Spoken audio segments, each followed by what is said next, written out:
Mirror அப்படிங்கிற இடத்துல வந்து நாம் இப்போ வந்து நிற்கிறோம்.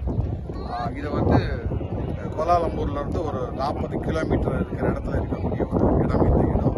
இந்த இடத்துல பெரிய அதிசயம் என்னன்னு கேட்டிங்கன்னா, நம்மளை வந்து ஒரு சின்ன போட்டில் கூட்டிகிட்டு வராங்க.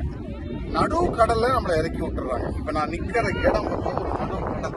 அந்த நடு கடலில் தான் நான் நிற்கிறேன். இப்போ இந்த நிற்கிற இடத்த பார்த்தீங்கன்னா நிறைய சுற்றுலா பயணிகள் வந்திருக்காங்க. அவங்களை எல்லாரையும் நீங்கள் பார்க்கலாம். எல்லாருமே நடு கடலில் இப்போ நிற்கிறோம். கடல் உள்வாங்கிட்டு இந்த இது முழுசு ஒரே கடல் மண் கீழே தெரியுது. ஒரே கம்ப்ளீட்டாக நீங்கள் பார்த்தீங்கன்னா ஒரே கடல், 4 பக்கமும் கடல் இப்போ எங்களை சுற்றி. ஆனால் அந்த இடத்துல கடல் வந்து உள் வாங்கியிருக்கு. அந்த இடத்துல நாங்கள் நிற்கிறோம். இந்த இடத்துல என்னடான்னா நல்ல அற்புதங்கள்லாம் பண்ணுறாங்க. அதாவது ஒரு ஈஃபில் டவர் இருக்கு பார்த்தீங்களா, நம்ம பிரான்ஸில் அந்த ஈஃபில் டவரை வந்து கீழே விழாமல் தாங்குற மாதிரி, அதே மாதிரி இந்த கடல்ல இருந்து ஒரு டைனோசர் கிளம்பித்துன்னு வச்சுங்களேன், அதை வந்து பார்த்த உடனே நம்ம பயந்து ஓடத்தானே செய்வோம்.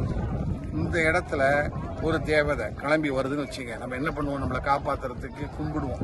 அதைத்தான் இங்கே எல்லாமே செஞ்சு காமிச்சாங்க. இதை பார்த்தாக்க ரொம்ப ஒரு அற்புதமான இடம். இந்தியாவிலிருந்து வரக்கூடிய சுற்றுலா பயணிகள் எல்லாம் அவசியம் இந்த இடத்துக்கு வரணும், இந்த இடத்த வந்து பார்க்கணும்.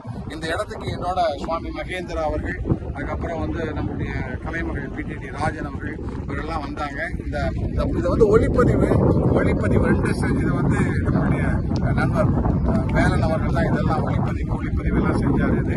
ஸோ இதை வந்து நான் உங்களுக்கு காமிக்கிறதுல ரொம்ப மிகுந்த மகிழ்ச்சி அடைகிறேன்.